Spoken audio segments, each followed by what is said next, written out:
स्वागत है आप सभी का। आज के इस व्याख्यान में हम सभी लोग लघु सिद्धांत कौमुदी का क्रमशः अध्ययन कर रहे हैं और उस क्रमशः अध्ययन के क्रम में अब हम लघु सिद्धांत कौमुदी के द्वितीय प्रकरण अचसंधि प्रकरण के अंतिम भाग में पहुंच गए। ठीक है, यह प्रकरण समाप्त हो जाएगा केवल इको सवर्णे शाकल्यस्य ह्रस्वश्च, फिर उसके बाद अचोरहाभ्याम द्वे और ऋत्यकः, ये तीन सूत्र पढ़ना बाकी है। ये तीनों सूत्र आज देख लेंगे। इन तीन में से दो सूत्र प्रकृति भाव और ह्रस्व करने वाले हैं, एक सूत्र द्वित्व करने वाला है। ये तीनों सूत्र समझकर इस व्याख्यान को समाप्त करेंगे। कल संभवतः एक टेबल के माध्यम से मैं एक चार्ट के माध्यम से पूरे अचसंधि के जितने भी सूत्र हैं, लगभग 50-51 सूत्र हैं, वो जितने भी हैं उन सभी सूत्रों का एक चार्ट बनाकर लेके आऊंगा। उसी में पूरे के पूरे अचसंधि की पुनरावृत्ति हो जाएगी। पूरे अचसंधि की पुनरावृत्ति कल एक ही भाग में हो जाएगी, तो कल बिल्कुल न चूकें, सभी लोग बिल्कुल ध्यान से देखें। यह एक ऐसा हम न करते चले कि जो पढ़ते जाएं वो भूलते जाएं, इसलिए हल्की सी संक्षिप्त पुनरावृत्ति वो पढ़े हुए विषयों को फिर से हमारे दिमाग में ले आएगी। तो ऐसा भी बिल्कुल मत सोचिएगा कि वो 50-51 सूत्र को पढ़ने में बहुत ज़्यादा समय लग जाएगा, क्योंकि आप पढ़ चुके हैं। इसलिए केवल जब संक्षिप्त में ये टेबल यहाँ रहेगा, मतलब इस टाइप का टेबल रहेगा, एक लाइन में सूत्र लिखा रहेगा, दूसरी लाइन में उसका कार्य लिखा रहेगा, तीसरी लाइन में उसका उदाहरण लिखा रहेगा, ऐसा टेबल रहेगा। तो सूत्र बताएंगे, यह सूत्र ये कार्य करता है, यह देख लीजिए उदाहरण, तो बहुत तुरंत आसानी से आपको स्पष्ट बहुत आसानी से दिखाई पड़ेगा। ठीक है, तो चलिए आते हैं इको सवर्णे शाकल्यस्य ह्रस्वश्च इस सूत्र पर। इको सवर्णे को तोड़ेंगे तो क्या निकल के आएगा? इकः असवर्णे, इकः असवर्णे शाकल्यस्य ह्रस्वश्च। कुछ बातें हैं इस सूत्र में। पहली बात यह है कि जो इक है वह पद का अंतिम वर्ण होना चाहिए। कैसा इक होना चाहिए? पद का अंतिम वर्ण हो इक। ठीक, यदि पद का अंतिम वर्ण इक है और उसके तुरंत बाद असवर्ण है, असवर्ण मतलब कोई स्वरवर्ण, असवर्ण स्वरवर्ण, असवर्णे अचि, असवर्ण स्वरवर्ण है उसके तुरंत बाद, तो कौन सा नियम आपको ध्यान आता है? इको यणचि याद आता है ना, तो लग जाता इको यणचि। पर शाकल्य ऋषि के मत में जो इको यणचि लगता था ना, वो सभी इक को लग सकता है यदि उसके बाद में अच हो तो। पर ये कहते हैं सभी इक की बात मैं नहीं कर रहा हूं, केवल पदांत इक की बात कर रहा हूं। यहां पदांत की अनुवृत्ति आती है। किसी शब्द का अंतिम अक्षर इक होना चाहिए, तभी ये सूत्र काम करेगा और यह इको यणचि को रोक लेगा। असवर्ण स्वर यदि तुरंत बाद में है तो पदांत इक को ह्रस्व भी हो जाता है और पदांत इक को ह्रस्व भी हो जाता है, और फिर उसके साथ साथ जब ह्रस्व च कह रहे हैं ह्रस्व भी, तो इस सूत्र के संदर्भ को आप देख लेंगे। इस सूत्र के संदर्भ को देखेंगे 6.1.127 से थोड़ा सा पहले 6.1.115 देख लेंगे आप। ठीक, अष्टाध्यायी में 6.1.115 दिखाई पड़ेगा। प्रकृत्यांत पादमव्यपरे, वहां से प्रकृत्या की अनुवृत्ति भी आती है इस सूत्र में। ठीक, तो यह समझिएगा कि ध्यान दीजिएगा, पहले हो इक, ठीक, उसके तुरंत बाद क्या हो? असवर्ण स्वर, ठीक, असवर्ण अच, तो इक जो है वह ह्रस्व भी हो जाता है और प्रकृति भाव भी हो जाता है। ठीक, ह्रस्वश्च यानी ह्रस्व भी होगा और प्रकृति भाव भी होगा। अब ह्रस्व विधान हो जाने के कारण ही प्रकृति भाव सिद्ध था, इसलिए इस सूत्र में जो च ग्रहण किया है वो च ग्रहण किए बिना भी काम चल सकता था। ऐसा पक्ष भाष्यकार इत्यादि ने उठाया है। च इत्यादि ग्रहण किए बिना भी इसका काम चल सकता था। इको सवर्णे शाकल्यस्य ह्रस्व कर देते तो भी प्रकृत्या की अनुवृत्ति आ जाती, और प्रकृत्या की अनुवृत्ति न भी आती तो भी पता चलता कि भाई पद के अंतिम वर्ण इक को ह्रस्व करने की क्या जरूरत, ह्रस्व करेंगे तब भी तो इको यणच लग ही जाएगा ना। ह्रस्व करेंगे तो भी बड़ी ई था वो छोटी ई हो गया तो भी इको यणच लग जाएगा, यह हो जाएगा। दीर्घ रहेगा तो भी ई के जगह पे यह, ह्रस्व रहेगा तो भी ई के जगह पे यह, तो ह्रस्व करने की जरूरत क्या पड़ी जब उसको होना है या ही, है ना। तो इसलिए ह्रस्व करने के कारण ही पता चल जाता है, यहां ह्रस्व क्यों करना चाहते हैं वह कारण अगर आप कल्पना करेंगे तो आपको पता चल जाएगा कि ह्रस्व करना चाहते हैं इसलिए कि ह्रस्व करने के बाद फिर संधि नहीं होगी। यदि ह्रस्व करने के बाद अगर संधि हो रही होती तो ह्रस्व करना विधान ही व्यर्थ हो जाता, निरर्थक हो जाता भाई। जैसे उदाहरण यहां क्या दिया है, उदाहरण दीजिए, देखिएगा, चक्री अत्र, ठीक, चक्री अत्र है, यहां इको यणचि लग रहा था कि नहीं, चक्री अत्र में इको यणचि लग रहा था, इक के स्थान पर यण कर रहा था, पर इको यणच चाहे जैसा इको होगा वहां लग जाएगा, ठीक, यहां भी लग जाएगा, कोई आपत्ति नहीं। पर शाकल्य जी कहते हैं कि यदि पद का अंतिम वर्ण इक हो, पद का अंतिम वर्ण है, कोई एक पद है, चक्री एक पद है, चक्रिन शब्द से प्रथमा एक वचन में बन जाता चक्री, चक्री, चक्रिणौ, चक्रिणा, ऐसा रूप चलता है। तो प्रथमा एक वचन का रूप है यानी पद है, पद का अंतिम वर्ण है इक, शब्द का अंतिम अक्षर है ना इक, ई, और इसके तुरंत बाद असवर्ण अच है। पद के अंतिम वर्ण इक के बाद यदि असवर्ण अच हो तो पद के अंतिम वर्ण इक को शाकल्य ऋषि के मत में ह्रस्व हो जाया करता है, यानी यह जो चक्री था यह बन जाएगा चक्री, ठीक, चक्री क्या बन गया, चक्री। अब आप कहेंगे कि चक्री में जो ई था उस ई को भी यण करके या करके ऐसा बना सकते थे चक्रेत्र, और छोटी ई है तो भी उसको यण करके या करके चक्रेत्र बना सकते हैं। तो ह्रस्व करने का क्या प्रयोजन, ह्रस्व करने से क्या लाभ, यदि ह्रस्व होगा तो भी संधि होकर चक्रेत्र बन जाएगा, दीर्घ रहेगा तो भी संधि होकर चक्रेत्र बन जाएगा, तो ह्रस्व करने का क्या लाभ है ना। यह एक बात उठती है ना। तो इसका समाधान यह है, वो यहां वृत्ति में लिखा है, ह्रस्व विधि सामर्थ्यात, ह्रस्व का विधान किया गया है, उसी सामर्थ्य से, उसी से पता चलता है कि फिर अब स्वर संधि नहीं होगी, न स्वर संधि, क्योंकि यदि स्वर संधि करना होता तो ह्रस्व करना बेकार था, दीर्घ करके ही काम चल जाता ना, चक्रेत्र ही बनता, तो ह्रस्व करने की क्या आवश्यकता पड़ जाती। तो ह्रस्व का विधान उन्होंने किया है, इसका मतलब यह हो जाता है कि वो संधि नहीं करना चाहते, ठीक, न स्वर संधि, तो ह्रस्व च में च कहे बिना भी काम चल जाता, ठीक है। ह्रस्व किया और इसलिए स्वर संधि नहीं हुई तो बन गया चक्री अत्र, बना लेंगे, दीर्घ ई को ह्रस्व करना है, केवल इतना ही काम करना है, दीर्घ ई को ह्रस्व ई कर लीजिए और फिर बन जाएगा, ठीक। फिर से यणादेश नहीं होगा, और जब ह्रस्व नहीं होगा तब, जब ह्रस्व नहीं होगा तो क्या होगा, यह भी तो एक प्रश्न उठता है ना। ह्रस्व के अभाव में क्या कार्य होगा, तो वह कहते हैं कि ह्रस्व का जब अभाव रहेगा तो दीर्घ को इको यण से आप यण कर लेंगे, चक्रेत्र भी बन जाएगा, बन जाएगा।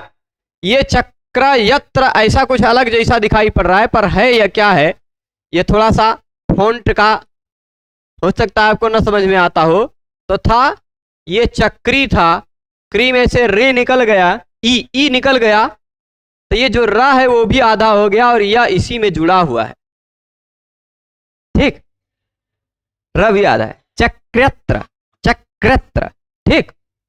तो या आधा हुआ, उसकी जगह पे आ, उसके बाद आ जुड़कर हुआ, या को पूरा कर लिया। ठीक है, अब देखिएगा एक बात यह उठती है कि इसमें पदांत इक क्यों कहा गया। थोड़ा सा आप सब दिमाग लगाइएगा। एक शब्द है, इसको पहचानते होंगे, ठीक, चलिए इसको नहीं लेते हैं, इनको नहीं लेते हैं, कोई दूसरा शब्द लेते हैं, इनको भी ले सकते हैं, पर क्या ह्रस्व नहीं, दीर्घ दीर्घ दीर्घ प्रदांत शब्द ले। चलिए हम ले लेते हैं गौरी, भगवती पार्वती जी का नाम गौरी है, इसका औ प्रत्यय लगाइए,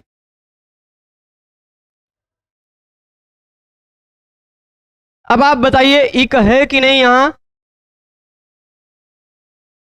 उसके तुरंत बाद असवर्ण अच है कि नहीं है? है। तो क्या आप यहां गौरी को ई को ह्रस्व करेंगे? करेंगे? किसको किसको लगता है करेंगे? नहीं करेंगे, क्योंकि यह पदांत नहीं है, ये पद का अंतिम वर्ण नहीं, ये सु औजस का औ प्रत्यय लगा है, यह लगने के बाद जो बनेगा गौर्यौ वो पद है, गौरी पद नहीं है। ठीक है, गौरी पद नहीं है, इसलिए यहां पर ह्रस्व नहीं होगा और प्रकृति भाव नहीं होगा। ठीक, यहां पर इको यणचि से यण होकर यह बन जाएगा, गौर्यो बन जाएगा। वो जो बनेगा वो अचोराभ्याम द्वे सूत्र में हम फिर उसको विस्तार से बताएंगे। अचोराभ्याम द्वे में ये देख लीजिए, यही उदाहरण दिया है, ठीक, इसीलिए दिया प्रसंगवश। तो अब देखिए, एक बात तो ये हो गई, दूसरी बात, चलिए थोड़ा सा आपको इस सूत्र का कब लगेगा कब नहीं लगेगा, ऐसा होता तो क्या लगेगा सूत्र। अब तो गौरी प्रथमा एक वचन हो गया ना, गौरी इयम, गौरी अब प्रथमा एक वचन वाला गौरी है, वहां गौरी औ होना चाहिए था ना। हाँ, अब आप समझे हैं। देखिए इक तो है, पद का अंतिम वर्ण भी है, वहां औ था, वहां औ लगा हुआ था, तो आपको पता चल गया सु औजस वाला औ प्रत्यय लगा हुआ है, अभी पद नहीं बन पाया है। पर यहां औ नहीं लगा है, इयम लगा है ना, इयम तो एक स्वतंत्र शब्द है, यानी गौरी भी एक स्वतंत्र शब्द है, पद है, पद का अंतिम वर्ण ई है एक, पर तुरंत बाद असवर्ण नहीं है, सवर्ण है। असवर्ण होता तब यह नियम लगता, इको सवर्णे शाकल्यस्य ह्रस्वश्च। पूरी बातों को मैं एक उदाहरण दे देकर एक खोलूंगा, जिससे आप इस विषय को पूरी तरह से स्पष्ट समझ पाए। यहां भी वह नियम नहीं लग पाएगा। यहां क्या हो जाएगा, अगर सवर्णे दीर्घ से दीर्घ होकर गौरीयम बन जाएगा। ठीक है, स्पष्ट है। चलिए एक और उदाहरण देते हैं आप सबके लिए। यहां दो बातें और हैं मूल रूप में। एक तो ह्रस्वश्च, ह्रस्व करने की क्या आवश्यकता। ह्रस्वश्च में जो चकार है ना, वह चकार अनावश्यक है, ऐसी एक बात होती है। ठीक है, अब एक चीज ये देखिएगा कि प्लुत प्रगृह्या अचि नित्यम, आपने सुना है ना, प्लुत प्रगृह्या अचि नित्यम, वो सूत्र पढ़ा होगा। मैं थोड़ा सा इधर रिकॉर्डिंग में कुछ दिक्कत आ रही। प्लुत प्रगृह्या अचि नित्यम, यहां पर देखिएगा कि हमने कहा था कि प्लुत हो और प्रगृह्य हो, उसके तुरंत बाद अच हो, तो नित्य ही प्रकृति भाव होता है। ठीक, अब जहां जहां प्लुत प्रगृह्या अचि नित्यम लगेगा, क्या वहां यह नियम लगेगा। जैसे उदाहरण देते हैं, मुनि शब्द का हमने बनाया मुनि, ठीक, और फिर मुनि, मुनि आगच्छति, मुनि मुनि आगच्छतः ऐसा होता तो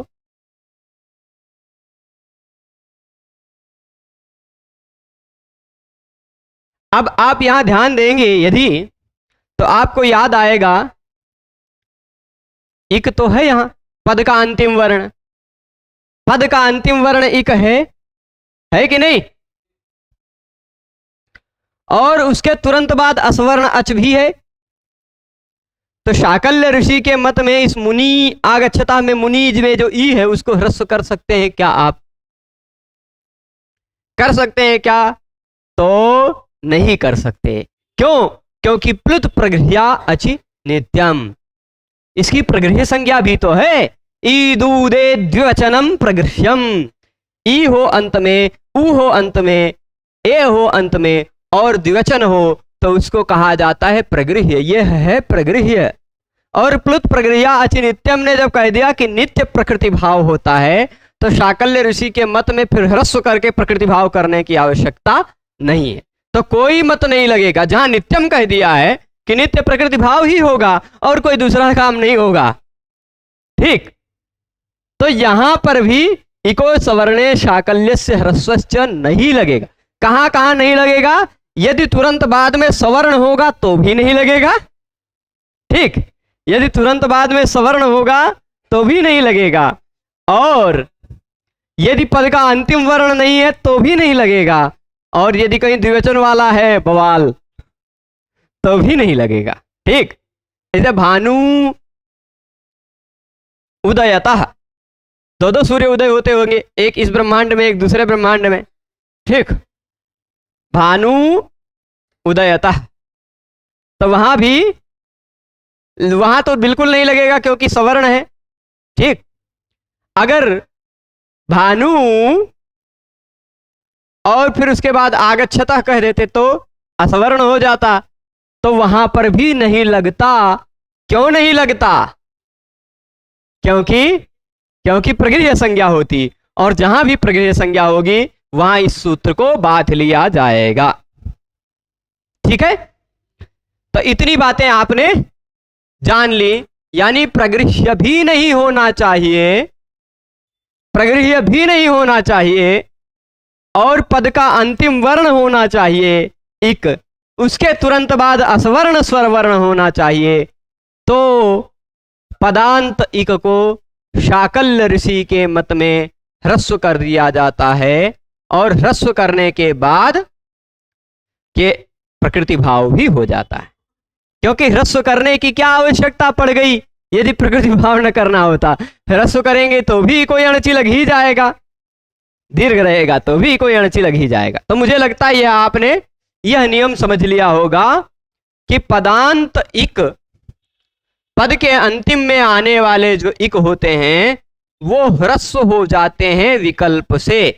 विकल्प से यानी केवल शाकल्य ऋषि के मत में, अन्य ऋषियों के मत में नहीं। ठीक, वह यानी वैकल्पिक है। कुछ लोगों के मत में ह्रस्व नहीं होता, केवल शाकल्य के मत में ह्रस्व होता है। तो विकल्प से वह हो जाते हैं वाह स्युः, ह्रस्वाः स्युः, ह्रस्व हो जाते हैं कब? असवर्णे अचि, असवर्ण अच यदि उसके तुरंत बाद में हो तो, असवर्ण अच से तुरंत पूर्व में वो आते हों तो। ठीक है, अब देखिए ह्रस्व विधि सामर्थ्यात, ह्रस्व का विधान किया गया है, उसी सामर्थ्य से ही पता चलता है कि अब स्वर संधि नहीं होगी। ठीक, इसलिए अब देखिए चक्री अत्र था, ई को ह्रस्व किया और संधि नहीं हुई तो बन गया चक्री अत्र। ई को यणच जहां पर नियम लगता है वहां ये बात नहीं लगती। ठीक, अब यहां पर एक और बात कही, चक्रत्र, ये तो हो गया दोनों तरफ।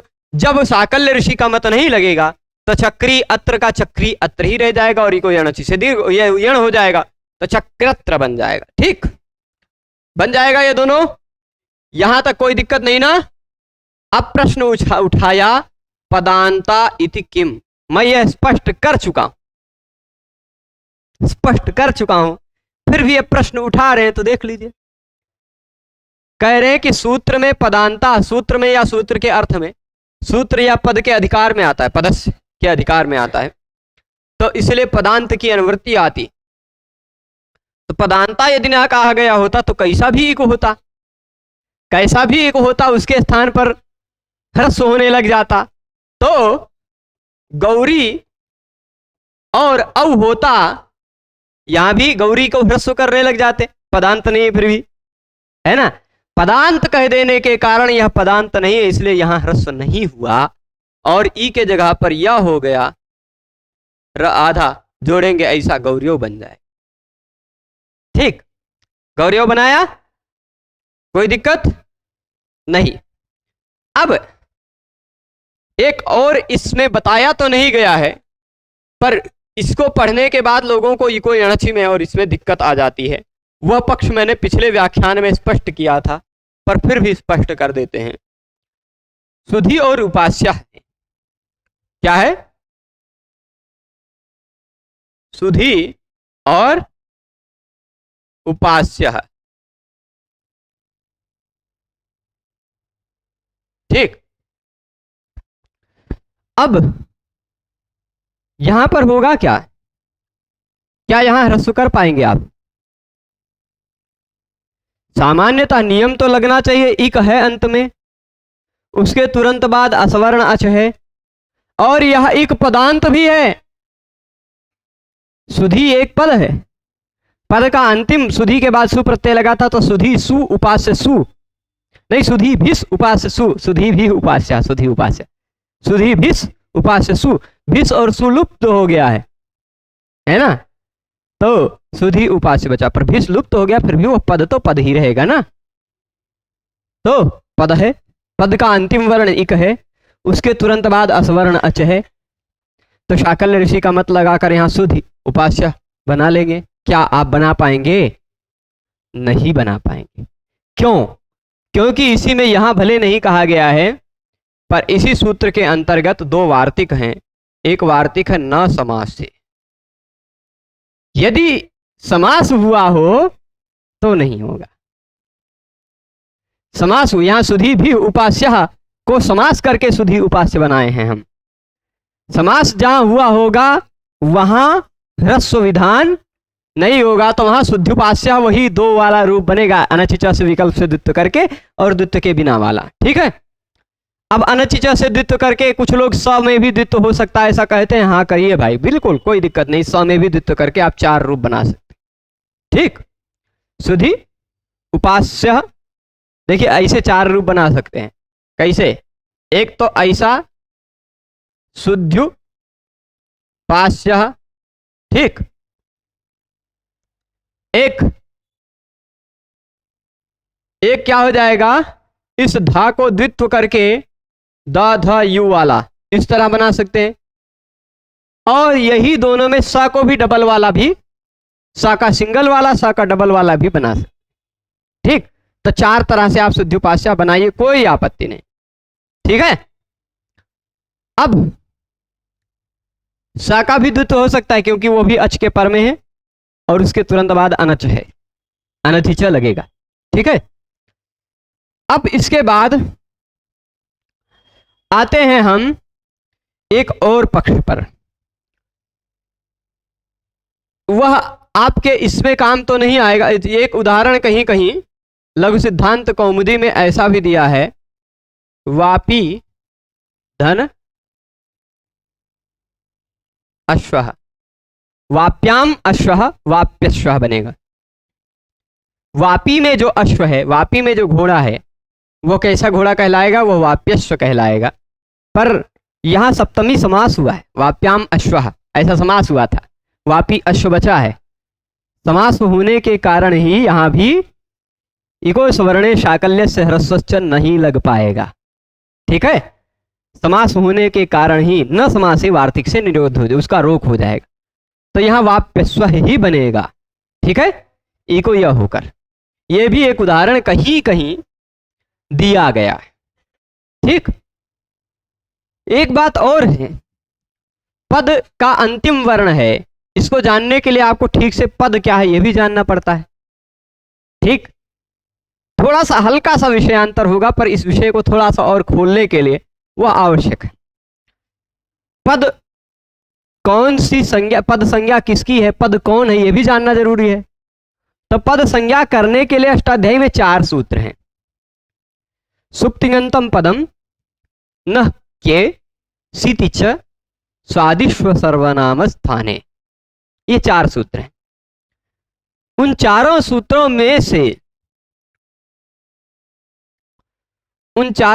में से हम आ जाते हैं यहां पर सीतिच में। ठीक है, सीति में आ जाते हैं और हाँ चलिए ठीक है। मान लीजिए एक शब्द है भवत, ठीक, उससे छस प्रत्यय लगा, भवतश ठक छसौ, भवतश ठक छसौ, इस सूत्र से। तो जब भवत शब्द से ठक प्रत्यय लगाएगा तो भावत का रूप बन जाएगा, पर भवत शब्द से जब छस प्रत्यय लगेगा तो छस में से स की हलंत्यम से इत संज्ञा होगी। स की इत संज्ञा होने के कारण इसमें क्या हुआ है, किसकी इत संज्ञा हुई है, स की, अरे प्रभु, स की इत संज्ञा हुई है। स और इत को जोड़ दीजिए, क्या बन गया, सित। तो ये छ प्रत्यय जो है ये सित है। कैसा है, सित है ना। सित प्रत्यय यदि पर में है तो उससे पूर्व में जो है उसकी भी पद संज्ञा हो जाती है। अब भवत भले तिङंत नहीं है, भवत भले सुबंत नहीं है, फिर भी इस भवत की पद संज्ञा हो जाएगी। और पद संज्ञा होगी तभी झलाम जसोंते नियम लगकर पद का अंतिम वर्ण झल हो उसको जस हो पाता है। तभी झलाम जसोंते लगेगा तो ताको द होगा, भवदीय रूप तभी बनेगा। यदि पद संज्ञा सीतिच से न हुई होती तो भवतीय रूप आपको बनाना पड़ता। पद संज्ञा थी ही नहीं, पद संज्ञा थी ही नहीं तो आप झलाम जसोंते कैसे लगा लेते भाई, पद का अंतिम वर्ण झल है ही नहीं। ठीक है, तो पद संज्ञा का यह महत्व है। अब आप मान लीजिए एक शब्द है ऋतु, उससे प्रत्यय लग गया घस, मंत्रे घस हर वर्णस ऐसे करके है, वो ऋतु शब्द से घस प्रत्यय मान लीजिए लग गया है। ठीक है, छंदसी घस नियम है, छंदसी घस। ठीक, वेद में घस स की संज्ञा हुई है कि नहीं है? ये विभक्ति प्रत्यय नहीं है। स की संज्ञा विभक्तौ तुस्मा, न विभक्तौ, आपको लगेगा कि न विभक्तौ तुस्मा रोक लेगा, ये विभक्ति प्रत्यय नहीं है। सु औजस अमौत्सस टाभ्याम भिस गेभ्याम भ्यस गसिभ्याम भ्यस गसोस आम नी ओ सुप और तिप तस्जी सिप्थस्थ मिब्वस्मस ताताम झ था साथाम धम इड वही महिं, इतने प्रत्यय विभक्ति प्रत्यय। ठीक, इनके सिवाय का प्रत्यय है ये। ठीक है, तो ये विभक्ति नहीं है। न विभक्तो तुस्मा, इस स को रोक नहीं पाएगा, स शहीद होगा। ठीक है, इत संज्ञा होगी तस्य लोपा से लोप हो जाए। अब यह सित है कि नहीं है, उस आधार पर इस ऋतु की पद संज्ञा होगी कि नहीं होगी ना। अब पद का अंतिम वर्ण है यहां, तो आप बताइए, यहां भी इको सवर्णे साकल्य से ह्रस्व लगना चाहिए। मान लीजिए भले भी है ह्रस्व इक ही, पर है तो इक, उसको साकल्य के मत में ह्रस्व करके ह्रस्व छोड़ दें, क्या ऐसा चलेगा? नहीं चलेगा, क्योंकि सितिच एक और इस नियम को रोकने के लिए एक और वार्तिक है। सित प्रत्यय पर में हो तो भी यह नियम नहीं लगता। इसको हम थोड़ा सा और एक दूसरा उदाहरण देके बताते हैं। ठीक,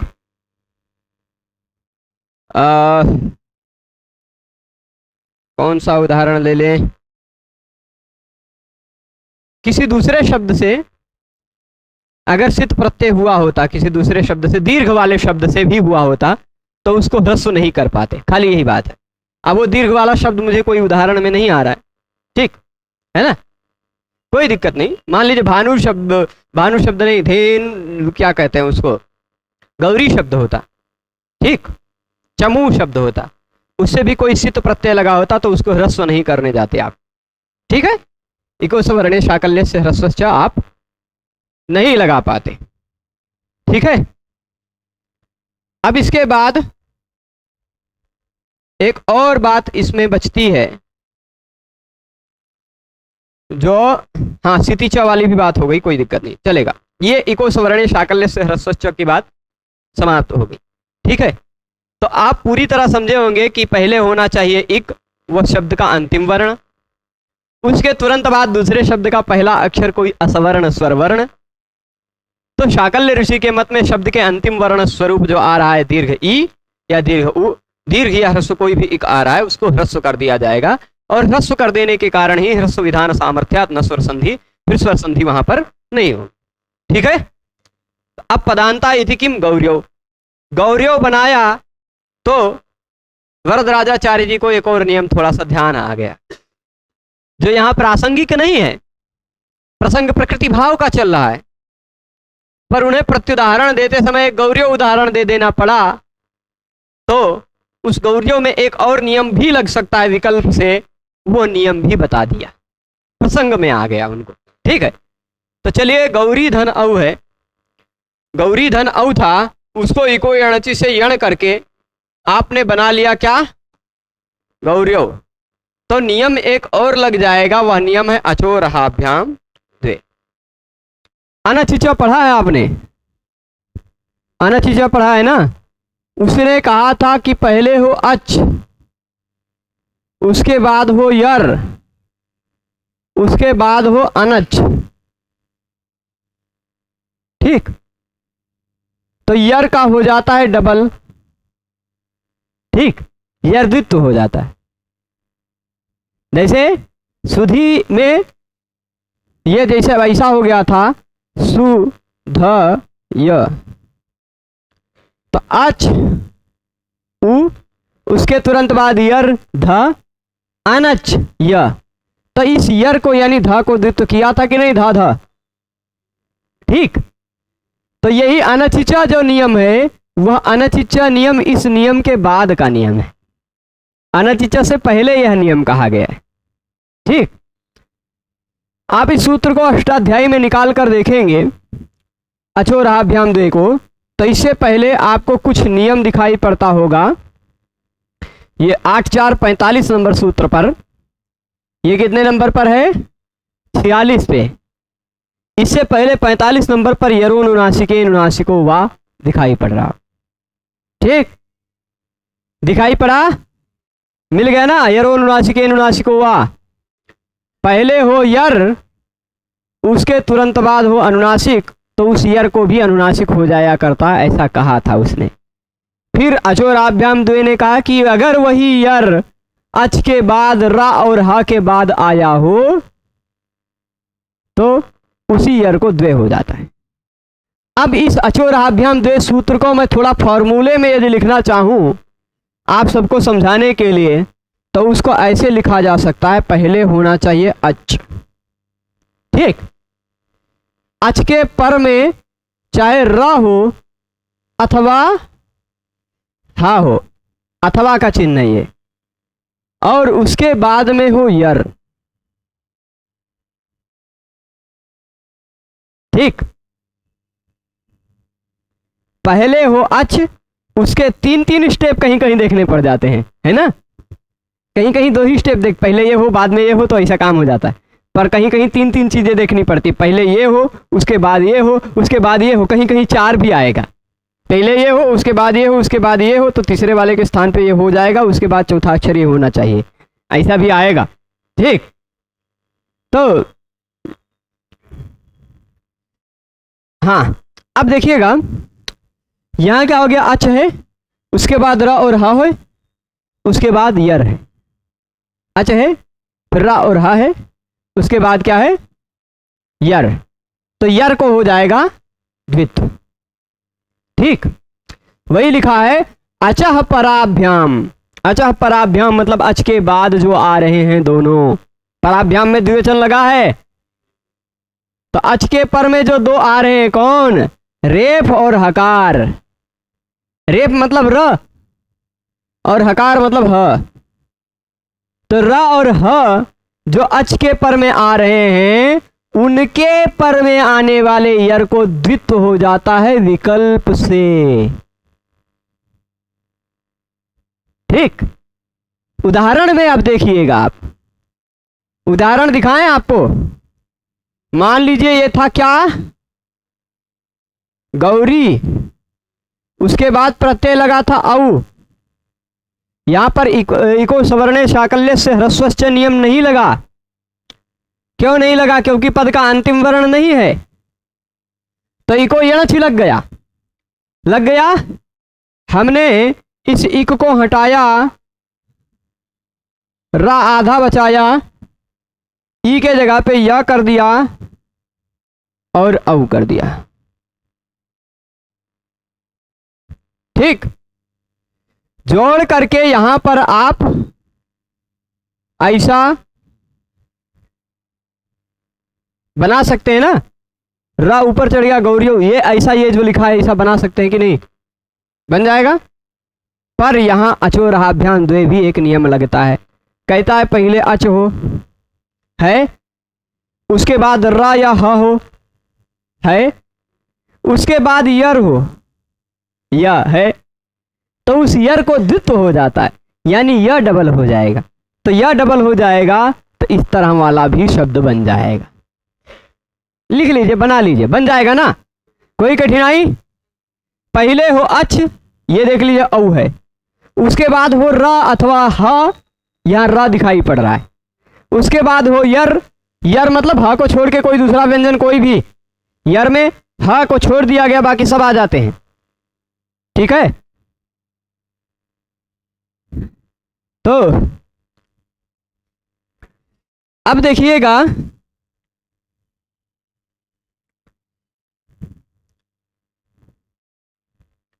गौरियो बन जाएगा, इसी या को डबल कर दीजिएगा इसे बस। अब एक बात और,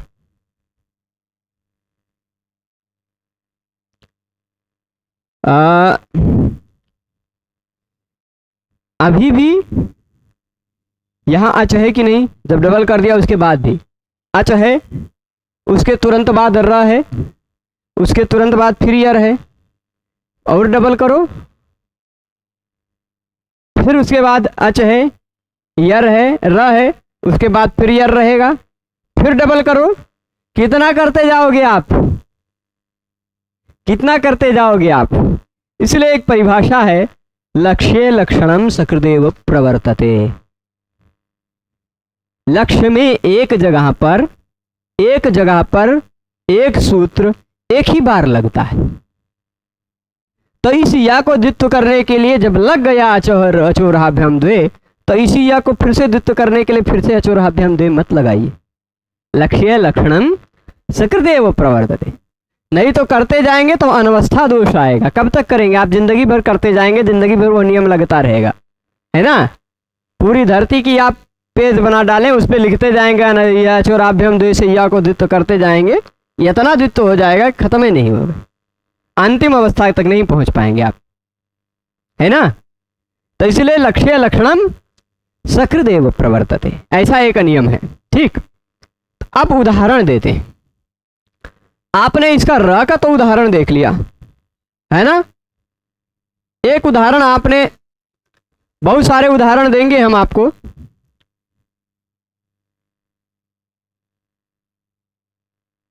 एक शब्द ये देखा होगा,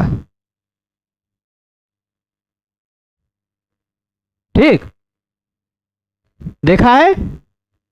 इसको एक काम करते, तोड़ के ही लिखते हैं। पहले इसमें क्या है? ई, अच, उसके बाद क्या है? र, उसके बाद क्या है? यर, श यर में आता है, हा के छोड़ के सभी व्यंजन यर में आते हैं। ठीक, उसके बाद है य, और उसके बाद है आ। तो अच है, उसके तुरंत बाद र है ना, र अथवा हा होना चाहिए अच के तुरंत बाद। उसके बाद होना चाहिए यर, श यर है, तो इस श को आप द्वित्व कर सकते हैं, डबल श वाला भी रूप मिलेगा, ईर्ष्या, ईर्ष्या। ठीक, ऐसा मिलेगा, आपत्ति नहीं है। विकल्प से आप द्वित्व कर सकते, विकल्प से होगा, ऐसा नहीं कि नित्य होगा। विकल्प से द्वे वा, यरोनुनासिके अनुनासिको वा से वा की भी अनुवृत्ति आती। ठीक है, स्पष्ट है। अब इसी तरह एक उदाहरण हम आपको दे देते हैं, इनको तो पहचानते होंगे।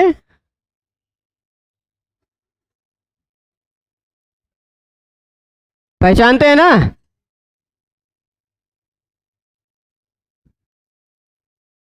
इसको, इनके शब्द को लिखते हैं पहले। ब दिखा, र दिखा, आ दिखा, हा दिखा, म दिखा, आ दिखा। किसको आप द्वित्व करेंगे यहां पर? अरे भाई, यर को द्वित्व होता है, हा यर में कहां से है? यर में हा नहीं रहता है ना। मां को आप द्वित्व करेंगे। पहले होना चाहिए अच, उसके बाद होना चाहिए रा अथवा हा। यहां देखिए रा तो है, पर उस रा से पहले अच नहीं है, इसलिए इस रा के बाद वाले में नहीं लगेगा ये। पर यहां पहले है अच, उसके तुरंत बाद रा अथवा हा है, उसके तुरंत बाद ये रहा यर। इसको कर दो डबल। ठीक, तो डबल म वाला भी ब्रह्मा। ठीक है, ऐसा ऐसा लिख सकते हैं, हा फिर उसके बाद म डबल, ब्रह्मा, ब्रह्मा, मा, डबल मा रहेगा।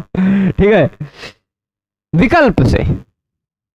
ये हा के बाद वाला उदाहरण यहां नहीं दिया था, इसलिए खोज के लेके आए हैं कि हा के बाद वाला भी एक उदाहरण आपके लिए हो जाए। ठीक है, इतनी बात स्पष्ट है। तो अच हो, उसके तुरंत बाद र हो, यह हो, तो यह नियम लगता है। चलिए एक उदाहरण देते हैं।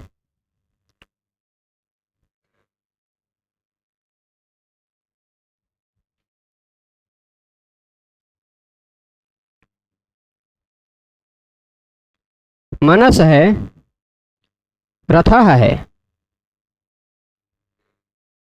ठीक, सा को हसीच नियम लगाकर, सा को पहले सजिशो रू ने रू किया, रू का बचा र। ठीक, बचा। अब यहां बताइए अच है कि नहीं है? उसके तुरंत बाद र है कि नहीं है? उसके तुरंत बाद फिर से यर है। अच हो, उसके तुरंत बाद र अथवा ए का हो गया। मिट का है रहे हो भाई, डबल करना चाहते हैं, खुद ही मिटना भी चाहते हैं। सही नियम तो है, रोरी लग जाना चाहिए था, पर लगेगा नहीं, वो विशेष बात है। वो विशेष बात हल संधि पढ़ाते समय पढ़ाएंगे।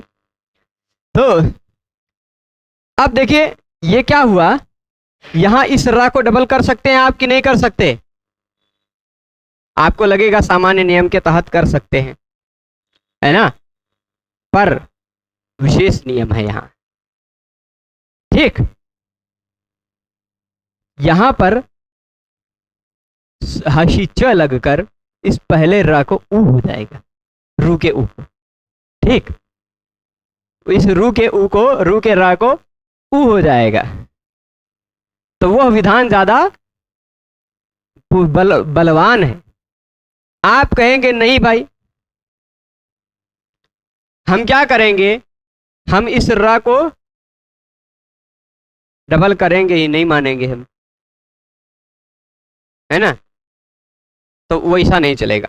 क्या है पता है, जहां रोरी ड्रोपे पूर्व से दीर्घोणा इत्यादि जो विशेष नियम लगते हैं, वहां यह नियम बाधित हो जाएगा। ठीक है, तो ये एक बात आपने एक्स्ट्रा जानी। इसके बाद और कुछ बात है। हाँ, अब एक और बात है यहां पर, चलिए।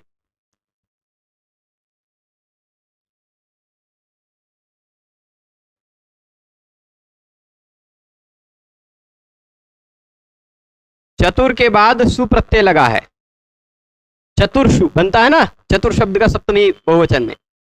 तो हमने लिखा च अ तू, तू नहीं लिखते, त लिखते हैं, त उ र श उ।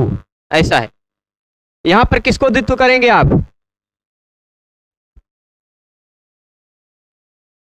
ठीक है,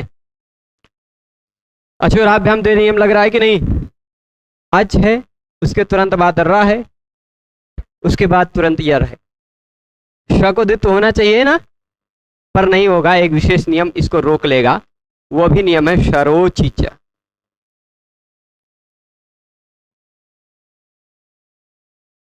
ठीक, शरोचिच। शर का, शर मतलब जानते हैं? ये और ये शर हैं। इनके तुरंत बाद अच हो तो द्वित्व नहीं होता। द्वित्व का निषेध करने वाला सूत्र है शरोचिच। ईर्ष्या में श को द्वित्व हो गया था क्योंकि श के बाद य था, पर श के बाद अच हो, श के बाद अच हो तो फिर नहीं होगा द्वित्व। ये भी एक विशेष बात जानी ना, शरोचिच। विषय से थोड़ा बाहर हो रहा है, पर आप सबके मन में ऐसे कुछ उदाहरण देखेंगे तो हो सकता है कहीं ना कहीं लगाने लग जाएं। क्या क्या शरोचिच बिल्कुल द्वित्व का निषेध करने वाला सूत्र है। शरोचिच होना चाहिए 8-4-45, 8-4-49। अच्छा, हो सकता है, हो सकता है आपके पास पुस्तक में शरोचिच न लिखा हो, पर है शरोचिच सूत्र ही। ठीक, शरोच लिखा है, कोई दिक्कत नहीं, शरोच लिख दीजिए, चाहे शरोचिचा लिख दीजिए। ऊपर कहीं से न की अनुवृत्ति आती होगी, है ना? तो ऊपर से न की अनुवृत्ति आ रही तो न शरह अची, शर के बाद अच हो तो द्वित्व नहीं होगा। कोई कहीं से ले आइए। तो कोई आपत्ति नहीं। अचोराभ्याम द्वे बढ़िया से समझ गए हैं। ठीक, अब द्वित्व किसको होगा? यर को। एक उदाहरण ले लीजिए।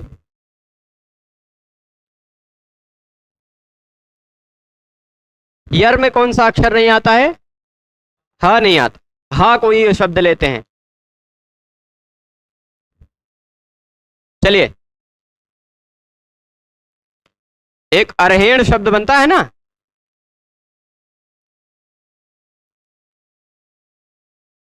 ऐसा बनाते हैं, है ना?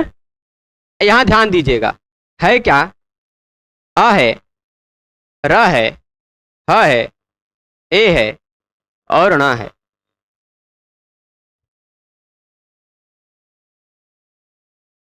देखिए, अच है, उसके तुरंत बाद में र अथवा ह में से कुछ है, पर उसके तुरंत बाद यर नहीं है, इसलिए इसको द्वित्व नहीं होगा। ठीक है, यर में ह नहीं आता। जब यर रहेगा तभी द्वित्व होगा, यर नहीं रहेगा तो द्वित्व नहीं होगा। स्पष्ट है बात? हा के सिवाय किसी दूसरे व्यंजन का द्वित्व कर सकता है कब? यदि वह रेफ अथवा हकार के बाद आता हो, और वह रेफ और हकार स्वर के बाद आता हो। जैसे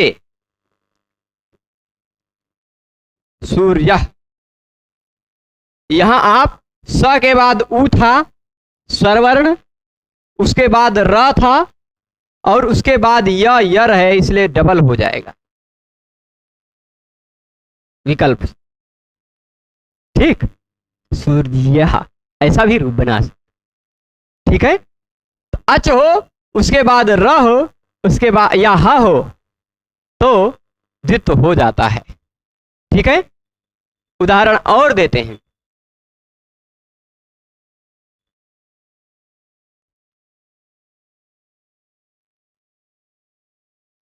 चिन्ह देखा हो, है ना? अच है, ह है, अच के पर में ह है, उसके तुरंत बाद यर है तो ना को डबल आप कर सकते हो विकल्प से, चिन्ह। ठीक, बना सकते हो। ठीक है, ऐसे बहुत सारे उदाहरण आपको अचोराभ्याम द्वे के मिल जाएंगे। पूरी बात स्पष्ट है? अचोराभ्याम द्वे खाली उसी शब्द में आया अच के बाद र अथवा ह होगा तभी यह नियम लगेगा। ठीक, जैसे एक शब्द ये भी ले लीजिए,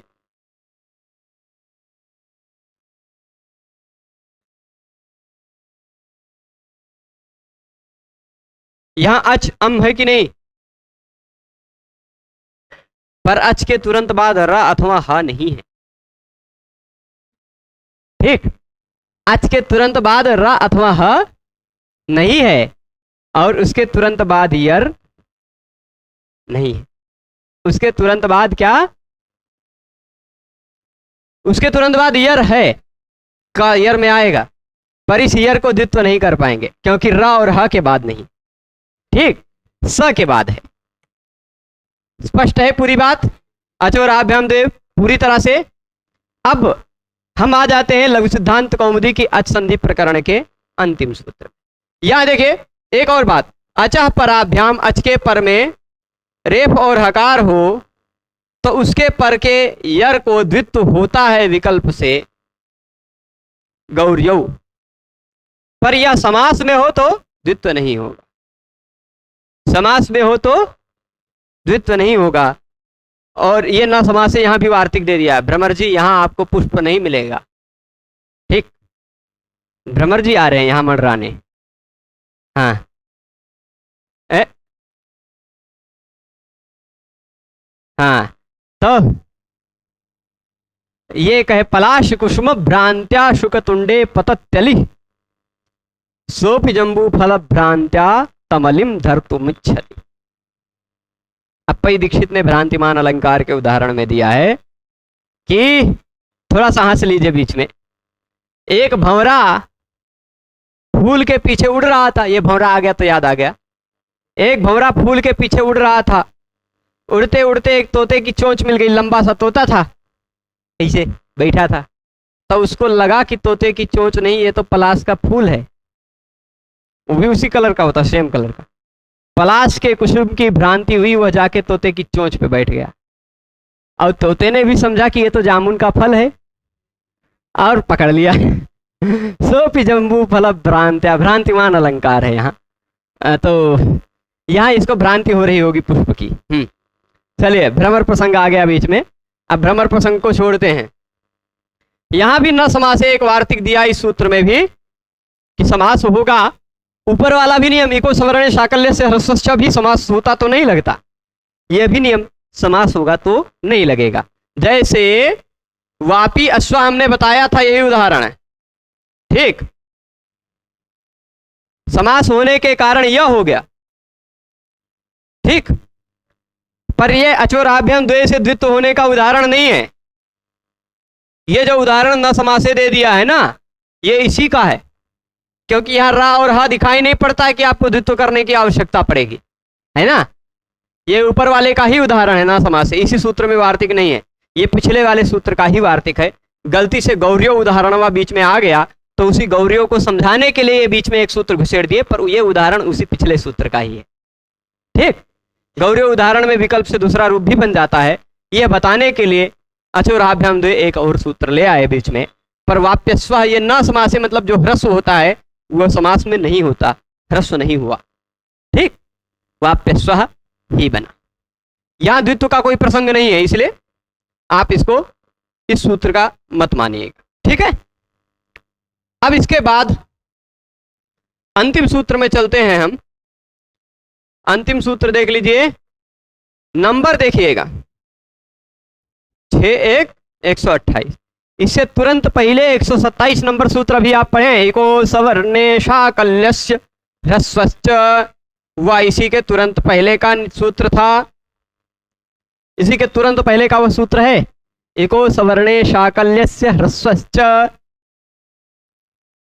यदि देखना हो तो देख लीजिए 6-1-128 है, ये देख लीजिए 6-1-127 दिख गया।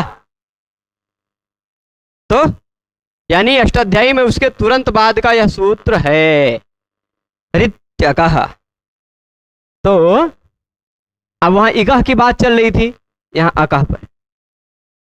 ठीक, वहां इकः असवर्णे था, यहां अकः रीति है। ठीक है, उसने क्या कहा था कि पहले, उस सूत्र में क्या कहा था कि पहले इक हो, उसके तुरंत बाद असवर्ण अच हो। ठीक, इको सवर्णे। ठीक, पर यह क्या कहता है, पहले अक हो, उसके तुरंत बाद री हो, ह्रस्वरी, रीति त लगा के कहा है, ह्रस्वरी हो। तो पहले वाला जो अक है वो ह्रस्व हो जाया करता है, पहले वाला जो अक है वह ह्रस्व हो जाया करता है शाकल्य ऋषि के मत में ही, क्योंकि यहां शाकल्य ऋषि की अनुवृत्ति आएगी। शाकल्य ऋषि के मत में ही ह्रस्व हो जाया करता है कौन, अक, यदि उसके तुरंत बाद री हो तो, ह्रस्व री हो तो। ठीक, उदाहरण देखिए, ये है, ऐसे थे ब्रह्मा, और फिर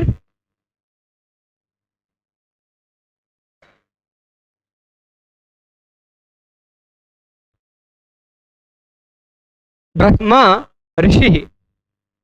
अब देखिए री तुरंत पर में है कि नहीं, री तुरंत पर में है, तो उससे पहले आने वाले अक को विकल्प से शाकल्य ऋषि के मत में ह्रस्व कर दिया जाएगा। और जब ह्रस्व होगा तो ह्रस्व विधान किया है उसी के बल से पता चल जाता है कि यह और कोई संधि नहीं करना चाहते, क्योंकि अगर दीर्घ है तो भी आध गुणा से आ और री के जगह पे गुण हो सकता है, अगर ह्रस्व रहता तो भी आध गुणा से आ और री के स्थान पे गुण हो सकता है। तो ह्रस्व करने की आवश्यकता क्या, ह्रस्व किया उसी से पता चलता है कि यहां पर वह संधि नहीं करना चाहते हैं, तो फिर ऐसे ह्रस्व करके ये वाला रूप बन जाए। ठीक, और जब शाकल्य ऋषि का मत नहीं लगेगा, विकल्प से ह्रस्व नहीं होगा, तो फिर आध गुणा से गुण हो जाएगा, आ और री इन दोनों के जगह पर गुण होकर पहले आ आने लगेगा, पर उरण रपरा के सहयोग से र जुड़कर आएगा, अर आ जाएगा, तो ब्रह्मर्षि ऐसा भी बनेगा। ठीक, सप्तचते ऋषयः, ठीक, सप्तचते ऋषयः, सप्तर्षयः बनता है ना। वहां सप्त को, सप्त में भले ही ह्रस्व है पर है तो अक, उसको शाकल्य के मत में ह्रस्व करके, ह्रस्व को ह्रस्व करके वैसे ही रख के बिना संधि का रख सकते हैं, प्रकृति भाव कर सकते हैं, प्रकृति भाव भी होगा और ह्रस्व भी होगा। जब ह्रस्व हो जाएगा तो प्रकृति भाव होकर ऐसा काम रूप बनेगा, ह्रस्व नहीं होगा तो दीर्घ पर ही गुण होकर ऐसा रूप बन जाएगा। ठीक, स्पष्ट है। अब बहुत सारे उदाहरण हो सकते हैं। रीति कहा है ना, रीति, रीति मतलब री पर में होना चाहिए। कैसा री, ह्रस्व पकार वाला ना। अच्छा, रित में री से किस, अगर खाली री कहा होता तो किसका किसका ग्रहण हो जाता, 30 प्रकार का ना। पर यदि रित कहा है तो केवल ह्रस्व का ग्रहण होगा, पर ह्रस्व ली का भी ग्रहण होता है, क्योंकि री और ली तो सवर्ण है ना। ह्रस्व वाले का तो ग्रहण हो ही जाएगा ना। मान लीजिए दीर्घ री का, प्लुत री का और प्लुत ली का नहीं होगा, पर ह्रस्व ली का भी और ह्रस्व री का भी हो जाएगा। ठीक, पर यदि ऐसे होता, मान लीजिए वैसे काल्पनिक शब्द बना रहे हैं, काल्पनिक शब्द महा है और लकार है, तो री तुरंत पर में है कि नहीं, री का सवर्ण है, सवर्ण ग्रहण करेगा कि नहीं। री पर में है तो अक जो ये महा का आ है वो ह्रस्व भी हो जाएगा, मह लकारा भी रूप बनेगा प्रकृति भाव होकर।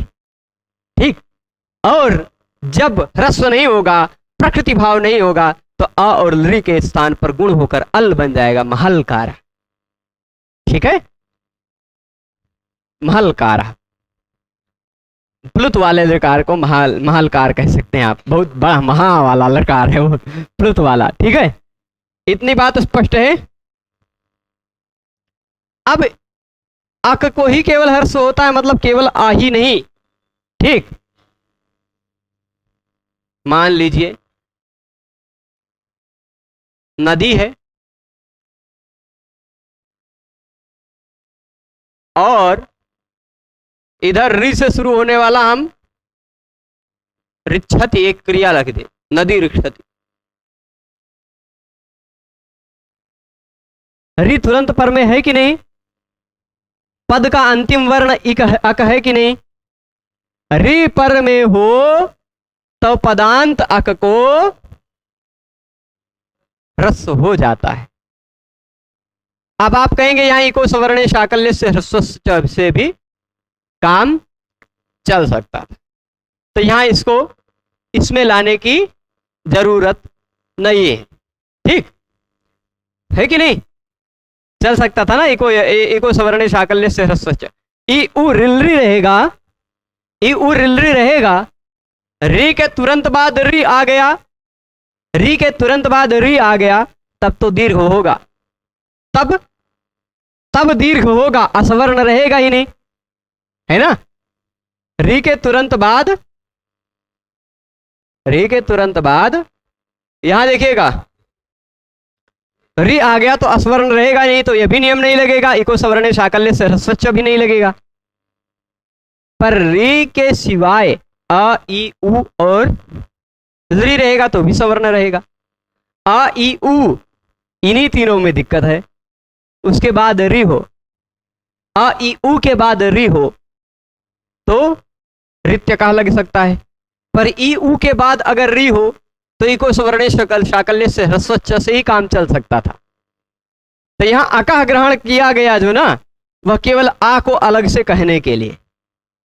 ठीक, आ को भी पदांत अक है, उसके तुरंत बाद पदांत अक है, उसके तुरंत बाद री है तभी चलेगा। पदांत अक है, उसके तुरंत बाद असवर्ण वाली बात नहीं कह रहे हैं। पिछले सूत्र में असवर्ण कहा था, इस सूत्र में क्या कह रहे हैं कि कोई भी क्या होना चाहिए, केवल री होना चाहिए, ह्रस्व री होना चाहिए या ह्रस्व री होना चाहिए, रीति से दोनों का ग्रहण हो जाएगा। ठीक, अब एक और बात उठती है, पदांत होना चाहिए। ठीक, ऋक्ष धातु का ही ऋक्षति अभी मैंने प्रयोग बनाया था। ठीक,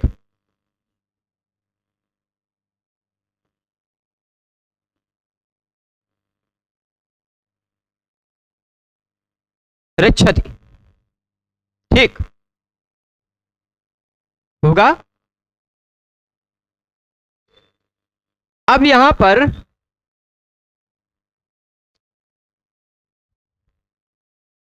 आड अजादी नाम सूत्र से आठ का आगम होता है। ठीक, ऋक्षति नहीं, ऋक्ष धातु ही होता और उसको तिप प्रत्यय लगता, तिप प्रत्यय का ता ही बचता। इतच लंग लकार में या लंग लकार में अटागम भी होता है या आठ आगम भी होता है, और इतश्च नियम से ई का लोप भी हो जाता है, तिप प्रत्यय के ई का लोप हो जाता है। ठीक, तो ऋक्षत बचता, आठ आगम हुआ होता। यहां जो आ है वह पद का अंतिम वर्ण नहीं है, पद नहीं है।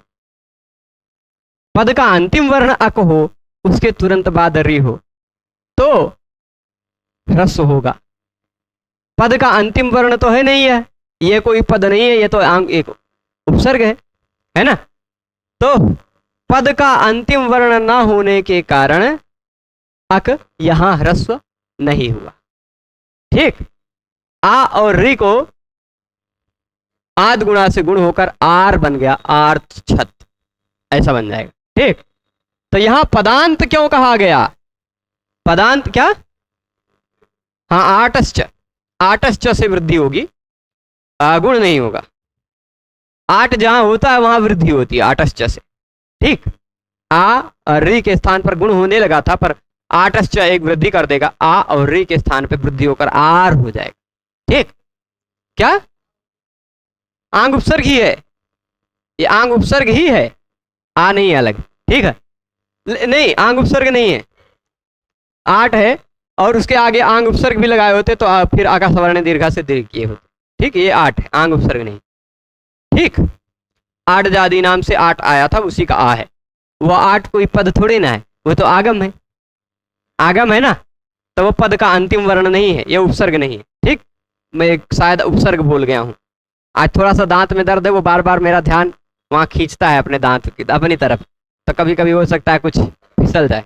ठीक है, तो आठ ऋक्षत, ये हो जाएगा आर छत बन जाएगा, आठ आगम, आठश्च से वृद्धि होकर। तो इस तरह से हमने पूरी स्वर संधि को पढ़ लिया है। ठीक, पूरी अच संधि को पढ़ लिया। इसमें और कुछ बातें यदि देख लेता हूं मैं, इवर्णात और इवर्ण और उवर्ण के बाद यदि लगेगा तो ऋत्यकः से ही सिद्ध हो जाएगा। ठीक, ऋत्यकः से भी सिद्ध हो सकता है ना, ई उ के बाद अगर री आता हो तो, पर फिर भी इको सवर्णे शाकल्य से ह्रस्व से भी लगा करके उसको सिद्ध कर सकते हैं, दोनों लगाकर सिद्ध कर सकते हैं। ठीक, और फिर इसके बाद जहां पर उस सूत्र का निषेध हो गया हो, इको सवर्णे शाकल्य से ह्रस्व का निषेध कहां हो गया, समास में और सित प्रत्यय पर में, वहां पर तो यही नियम लगेगा। ठीक, समास में और सित प्रत्यय के पर में होते तब तो यही नियम लग जाएगा। ठीक है, तो जैसे उदाहरण देते हैं, एक कोई नदी में बैठने वाले ऋषि हों, ठीक, या कुटी में बैठने वाले कोई ऋषि हों। ठीक, नदी में बैठने वाले हो सकता है आपको ऋषि न मिलते हो, कुटी में बैठने वाले ऋषि हों, तो हम समास करेंगे क्या, कुट्याह ऋषि। क्या किया,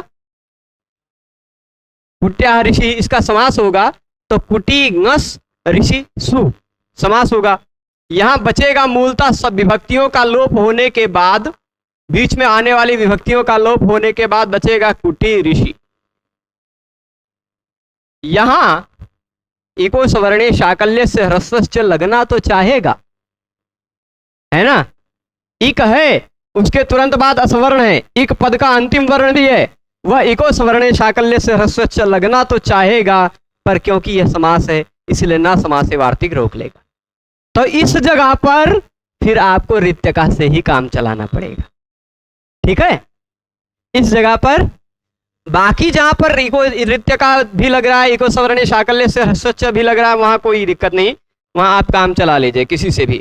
पर जहां पर इको सवर्णे शाकल्य से ह्रस्व का भी बाद हो जा रहा है, वहां तो ऋत्यका ही लगाना पड़ेगा। यहां आपको ऐसा भी बनाना है, यदि कुटी और ऋषि एक साथ समास करके लिख के, कुटी ऋषि ऐसा लिख सकते हैं। ठीक है, तो हाँ, गौरी वहां नहीं होगा क्योंकि रीति नहीं है ना, वहां री तुरंत गौरी इयम में नहीं होगा, तुरंत बाद में री होगा तभी यह नियम, वह नियम लगेगा। ठीक है, तो कुटी ऋषि बना लेंगे आप यहां ह्रस्व करके, और संधि भी नहीं होगी। जब संधि हो जाएगी तो ऐसा बन जाएगा, ई के जगह पे या होकर कु टा आधा या आधा, उसमें री जुड़ गया, कुट ऋषि। ठीक, ऐसा भी बन जाएगा। तो ये इतनी बात मैं समझता हूं आप सब स्पष्टता समझ गए होंगे। सारांश आज के पाठ का मैं बता दूं तो हमने पढ़ा इको सवर्णे शाकल्य से ह्रस्व, वह कहता है कि एक हो पहले, वह शब्द का अंतिम वर्ण हो, उसके तुरंत बाद असवर्ण स्वर वर्ण हो, तो शाकल्य ऋषि के मत में उसको विकल्प से ह्रस्व हो जाता है। शाकल्य ऋषि के मत में यानी कि विकल्प से उसको ह्रस्व हो जाता है, और ह्रस्व का विधान किया उसी के सामर्थ्य से पता चल जाता है कि यह ह्रस्व हुआ, यानी स्वर संधि अब नहीं होगी। ठीक, और फिर उसी में एक अपवाद उदाहरण दिया था कि भाई पदांत इक होना चाहिए, ऐसा आप क्यों कहते हो, तो गौरी और उदाहरण दिया। देख लीजिए भाई, गौरी यहाँ पदांत नहीं है इसलिए यहाँ ह्रस्व नहीं हुआ, यहाँ इको यणचि लग गया, इको यणचि लग गया तो गौरियो बन गया, गौरियो बन तो गया, पर वहीं पर उनको याद आ गया कि यहाँ तो भाई या को डबल भी हो सकता था। अच और अभ्याम द्वे सूत्र भी बता दिया। वो कहा कि अच के बाद यर हो अथवा अच के बाद र अथवा ह हो, उसके बाद यर हो तो यर को द्वित्व हो जाता है, तो य को द्वित्व भी करके दिखा दिया। ठीक, फिर हमने अप्रत्यय का सूत्र, अंतिम सूत्र पढ़ा। पहले री हो, उसके तुरंत पहले बाद में री हो, उसके तुरंत पहले शब्द का अंतिम वर्ण अक हो, तो वह भी प्रागवत।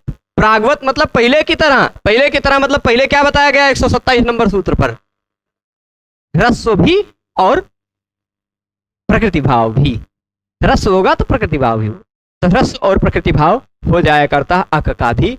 ठीक है, विकल्प से, वाह प्रागवत, वाह विकल्प से होगा। ठीक है, रित पर में हो यानी री पर में हो तो पदांत पद के अंतिम वर्ण जो अक है वह प्रागवत मतलब पहले की तरह हो जाता है विकल्प से। ठीक है, स्पष्ट है, ब्रह्म ऋषि ब्रह्मर्षि बन जाएगा, स्पष्ट, कोई आपत्ति नहीं ना। तो इत्यच संधि, इति धन अच संधि जोड़ लेंगे तो बन जाएगा, अरे प्रभु हाँ, इति अच संधि। कहीं कुछ ये कीट है, ये कीट बैठ रहा है, वही तो हम सोच रहे हैं काहे। हाँ, इति अच संधि, इत्यच संधि हो गया। तो अब इसके बाद हल संधि से शुरू करेंगे हम, कल नहीं, कल शायद शाम के समय यदि प्रतिपदा नहीं शुरू हो गई होगी व्याख्यान तक, देख लेंगे, पंचांग में देखा नहीं है। आज शाम को 6:44 तक, लगभग 6:44 के आसपास तक चतुर्दशी थी, फिर पूर्णिमा शुरू हो चुकी है अब, है ना, पूर्णिमा शुरू हो चुकी है। और पूर्णिमा के बाद कल अगर शाम को मैं तुरंत पंचांग देख ही लेता हूँ और बता देता हूँ कि कल किस विषय का व्याख्यान होगा। कितने बजे?